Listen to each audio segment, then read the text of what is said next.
Alright, so Not Lucy's 2024 album, You Won't Go Before You're Supposed to. Hardcore punk, though leaning more on metalcore to be honest. So starting off with Thirst, you've got this 20-30 seconds of eerie horror kind of silence to begin with. And then a gigantic screech opens up this album with a pure rage about Sigourney Weaver's farm, apparently. Um, I like the drums towards the end of this album, those bass drum rolls being very reminiscent of what We're Told Chaotica done was Decapitated. So moving on, we've got Piece by Piece, which is a really heavy tune with a bit more moving kind of gent, sounding a bit more kind of Michigan's nothing than anything else. Um, Suffocates next with the with Poppy, the vocalist featured. Um, so she brings sometimes whispers, sometimes screeches, but always setting this kind of ominous kind of feel like, oh, what's gonna happen here? What's going on? Before the music attacks you. And then we've got Don't Reach For Me, which is a really good example of this kind of start-stop thing that happens throughout the album, which kind of the music's playing and then it stops and then it starts again, So that this it happens throughout the album, but this is a really good example of that really sharp, really foreboding kind of, you don't know what's gonna happen. It's just it happens all of a sudden and then it starts again. Right? So what's been set so far and what continues has been this kind of horror theme of like there's something creeping up on you and it's gonna get you. So you've got Moss Covers All, which hits you straight away with a massive blast, but it takes this idea of this ominous thing doesn't have to just be vocals, it can be a wee guitar, so there's a wee guitar melody at the end, it's really ominous.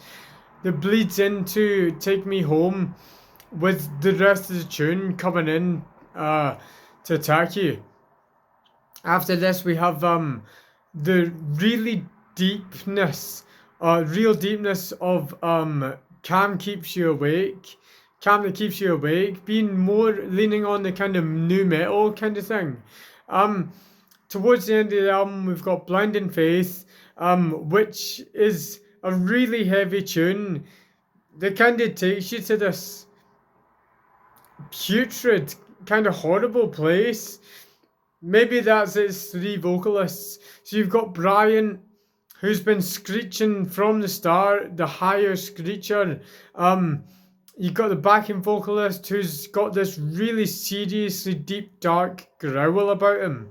And then someone in the middle, I think it's the new vocalist or something, who's got a kind of tone in between those two.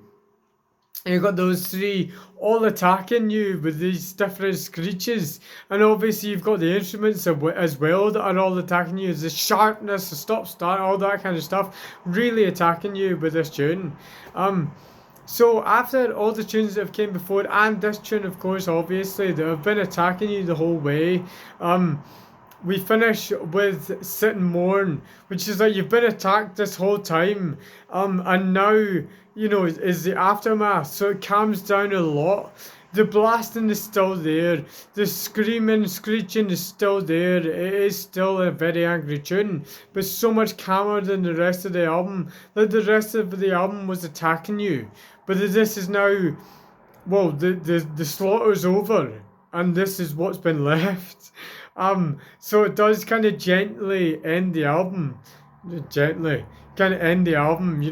happened, now it's the aftermath, which is horrible, it's still horrible, but it now ends.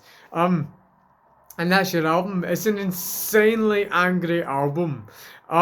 So, and I'd say that while yes, the punk is always there, the hardcore punk is always there, so it's sounding maybe Casualty, or Cancer Bats maybe.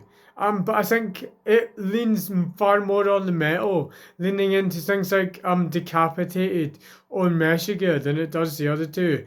Um, so all of this making for an incredibly horrible album. It's a very, very horror inspired album.